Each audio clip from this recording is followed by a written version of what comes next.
everybody here today. We're truly and genuinely honored that you join us for this occasion, which honors the movement of this house and that church onto the National Register of Historic Places as of last November the 10th. I don't plan to talk longer than an hour and 40 minutes. But maybe 2 minutes, maybe you can endure 2 minutes or so. It's our genuine honor to have all of you here. We're particularly honored by the presence of longtime friends and neighbors, and of course relatives. The whole gaggle of Dyers here today, who've come quite literally from around the globe, from New Zealand to Fairville.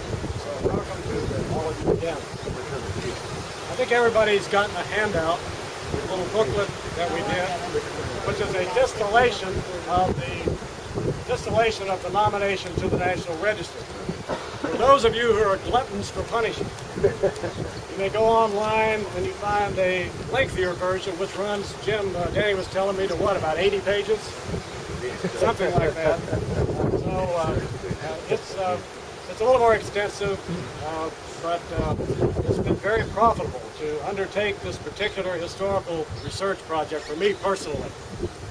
What I found in researching this place and in researching the church and this neighborhood is really, I think, a remarkable story that tells us a lot about the people who lived here.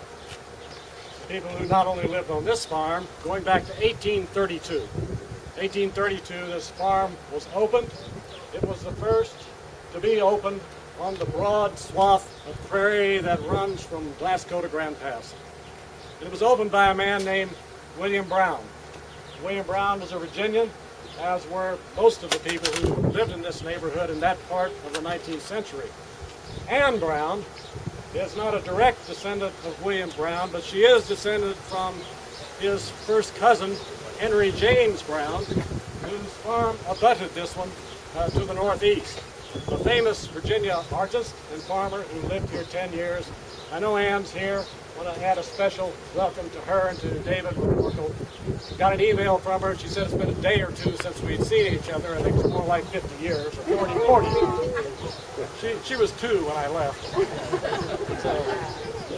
So we've also learned about the architectural unity of this neighborhood in the 19th century and in the 20th century.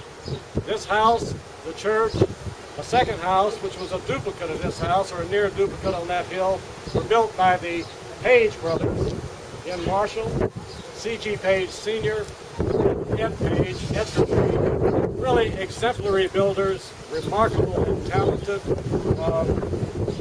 stylish builders who have built 5 other properties on the National Register: Beatty Hall in Marshall, the Blosser Home to the west of Marshall, the Buckner House, and 2 others which I forgot. No, the C&A Depot in Marshall as well.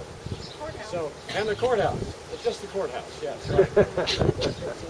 So in any event, at the end, the story is about people. People in the neighborhood, of the neighborhood, comings and goings, white and black. It's about a people of courage and conviction. It's about a people of persistence and promise. And it's a long history now. It's 178 years. 178 years since this farm was begun. That's an eyelash, a blink of an eyelash in terms of some histories, but in terms of this part of the world, it reaches way back. In the end, the story is about community. It's about this community, it's about the idea of community and how communities were built. And if I live long enough, there'll be a little book about this at some point.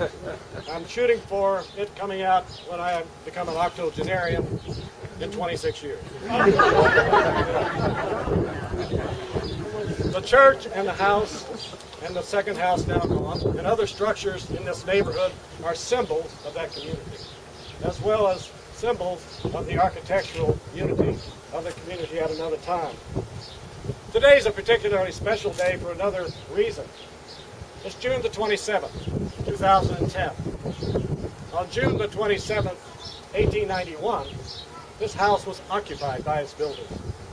So 119 years ago today, the Robert Lee Brown family moved into this house. And if you don't believe me, go into the house, walk into the living room, go into the bookshelves on the east side of the living room, look up at the paneling, the wood in there, and see written in pencil, moved into this house June 27, 1891, Robert L. Brown.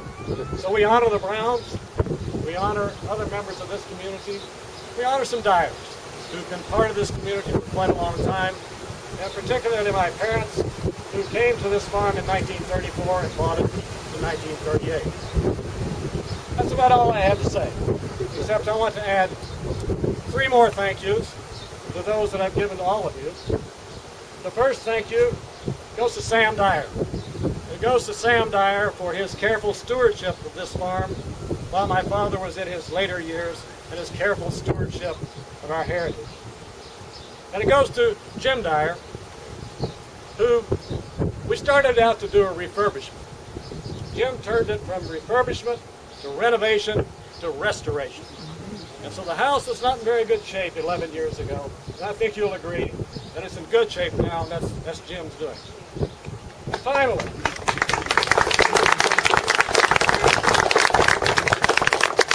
stand up, Jim. Oh, you are saying.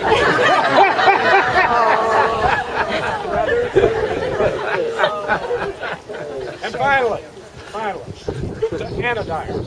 To Anna Dyer.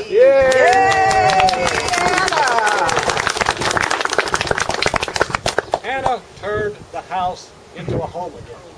So we're glad you're here. Please enjoy our home. The church is open. Please go and visit the church. And you're quite welcome to eat cake. Let them eat cake. Could you auctioneer off that basket or something? I couldn't possibly. You look just like your dad. Well, I've done it hundreds of times. He was an extremely handsome man. Thank you all for coming.